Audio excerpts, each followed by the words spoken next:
जय जय रघुवीर समर्थ. दशक 12वा, समास 7वा, विषय त्याग निरूपण. श्री गुरुभ्यो नमः. न्याय निष्ठुरतेने बोलले तर बऱ्याच लोकांना ते कंटाळवाणे वाटते, हे खरे आहे. पण मळमळ अन्न चिवडत करीत जेवणे हे हितकारक नाही. तद्वत बरेच लोक विषयांची निंदा करतात आणि पुन्हा त्याचाच उपभोग घेतात. विषय त्याग केला तर देह संरक्षण करणे शक्य नाही. ही गोष्ट खरी असली तरीही बोलणे एक आणि वागणे दुसरेच या प्रकाराने वागणे हे अविवेकीपणाचे वाटत नाही काय? असे वागले तर सर्व लोक तुम्हाला हसतात. म्हणूनच याविषयी असे बोलले जाते की विषय त्याग केल्याशिवाय परलोकांची प्राप्ती होणार नाही. याकडे लक्ष द्या. असे असले तरी प्रापंचिक जेवतात आणि परमार्थिक काय उपवास करतात. विषय भोगाच्या विषयाबद्दल बोलायचे झाले तर दोघे एकसारखेच वाटतात.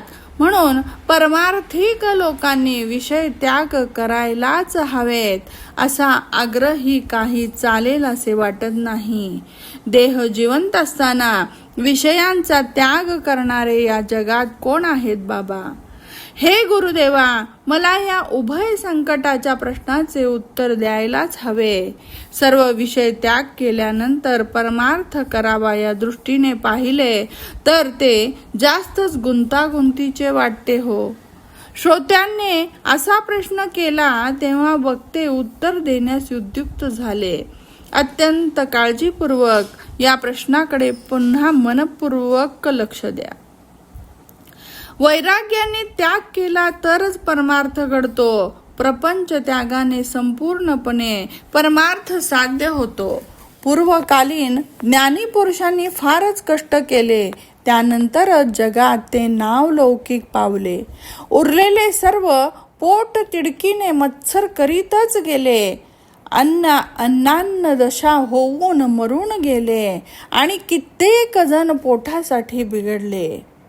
असो, अनेकांमध्ये खोल वैराग्य नसते, अनुभव ज्ञान नसते, शुद्ध आचरणही नसते. मग तेथे खरे भजन कसे होऊ शकते?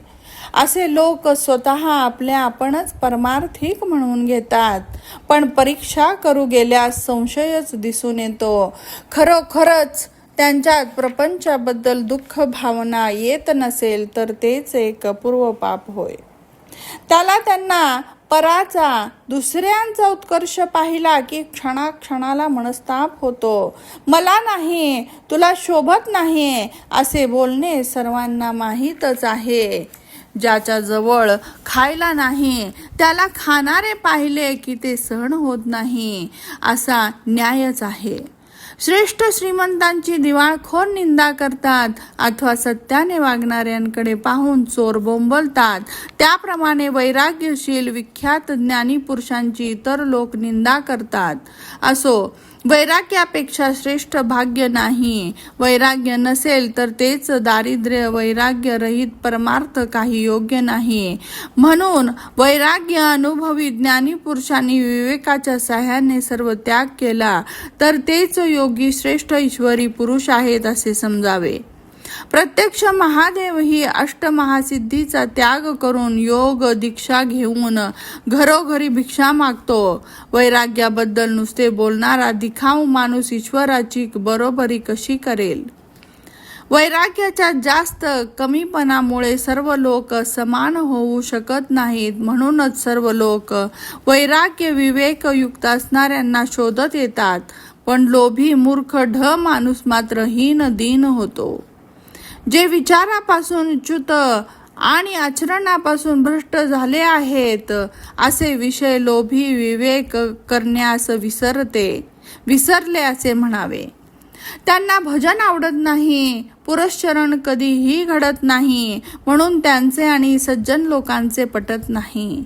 त्यांच्यापासूनही वेगळा होऊन वैराग्यापासून च्युत न होणारा, ज्ञान भजन न सोडणारा आणि जाणले असूनही वाद न करणारा विराळाच. श्रम घेतले तर शेतात चांगले पीक येते अथवा अच्युतम पदार्थ लगेचच विकले जातात. तद्वत वैराग्ययुक्त ज्ञानी पुरुषांकडे लोकांची गर्दी होते. तो एक सोडून उरलेले सर्व निश्चेज होऊन दुराशेमुळे खोटे ठरतात आणि भ्रष्टाकार होऊन ज्ञानाचे विडंबन करतात.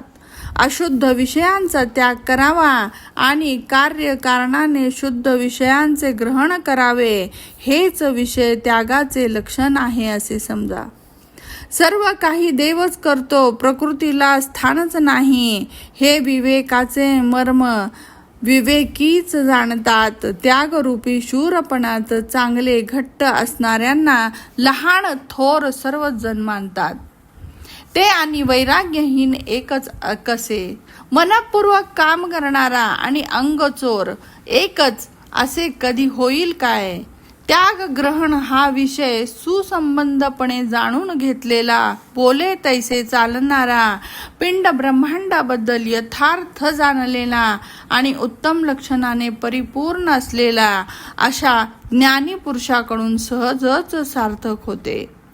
इति श्रीदासबोधे गुरुशिष्य संवादे 12 दशके विषय त्याग निरूपणं नाम सप्तमः समासः समाप्तः. जय जय रघुवीर समर्थ.